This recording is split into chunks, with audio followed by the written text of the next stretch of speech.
یہ صدقے کی مد میں جو گوشت لوگ چھت پہ کموں چیزوں کو ڈالتے ہیں، اس کی شرعی حیثیت کیا ہے؟ دیکھیں نا وہی میرے بھائی نادانی ہے نا، کموں چیلوں کا اللہ حافظ ہے، ان کو کھلاتا ہے، وہ پیٹ بھر کر گھروں گیا، یہ مسکین مر رہے ہیں۔ اور قبرستان میں کل پرسوں میں ایک جنازے کے لیے قبروں پر چاول دالیں بکھیری،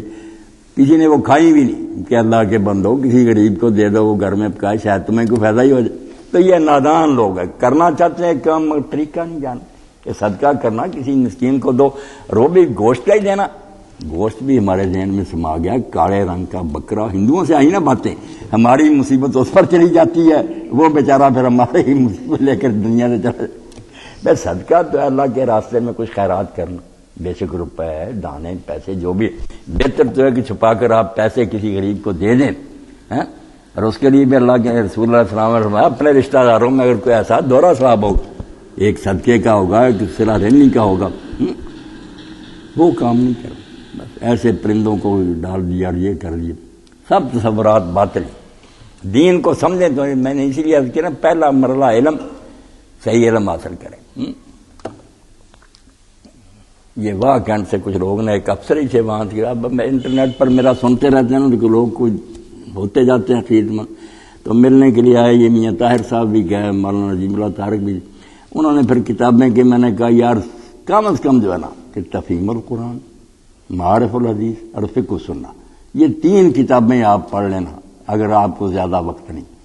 تو اس زمانہ میں عام آدمی کے لیے دین کا جو ہے نا بنیادی اس کے یہی کا تفسیر جو ہے نا تفہیم القرآن ہی لے لے۔ معارف الحدیث مولانا منظور نعمانی صاحب نے ایسا سلیکشن کیا، ایسی حدیث کا مجموعہ تفہیم کی طرح کہ حدیثیں چھانٹی ہیں، ان کا ترجمہ کیا، آگے جو شرح کی ہے، آپ پڑھیں گے تو پتہ چلے حدیث پاک کا ترجمہ اور تشریح پڑھتے یوں ہی محسوس ہوتا ہے کہ حضور فرما رہے ہیں اور میرے اندر یہ بات اتر رہی، انداز ہی سمجھانے کا ایسا ہے۔ اور پہلے جو ہے نا طہارت ہے، عبادات ہیں، اس کے بعد اخلاق، معاملات، پھر سیاست، 8 جلدیں جو ہے نا پورا حدیث کا ذخیرہ اس کو انہوں نے ایسے عمدہ طریقے سے مرتب کیا۔ اور فقہ سننا وہ مرحوم ہو گیا اسمر حداد رحمۃ اللہ علیہ، ورنہ پوری لکھی جاتی سید صاحب کی طرح، وہ بھی بڑی بات تھی۔ چلو اب طہارت، نماز، روزہ، حج، زکات، یہ تو پورا ہو جاتا،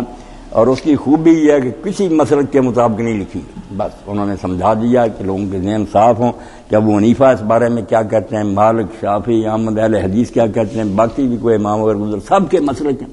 ان کی دلیلیں اردو میں بیان کی ہیں کہ وہ یوں کہ اس سے پڑھنے سے نا یہ فتنے نا لڑائی جھگڑے سب ختم ہو جائے۔ آدمی سمجھ لیتا ہے ٹامک ٹوئیاں نہیں لوگ مار رہے، یار ہر ایک کے پاس کچھ نہ کچھ ہے، اور اس بیچارے نے دین ہی سمجھ کر ہی اختیار کیا۔ بڑی پیاری کتاب، تو نوٹ کر کے لے گئے۔ میں نے کہا یہ 3 تو آپ پڑھ لینا، باقی چیزیں پھر بڑے بڑے علماء سے پوچھتے رہیں، انشاءاللہ علم کی کوئی حد ہے، مگر بنیادی چیزیں ان 3 کتابوں سے حاصل ہو جاتی ہیں۔ تفہیم القرآن، معارف الحدیث اور فقہ السنہ، یہ ایک چھوٹا سا کورس ہے بس۔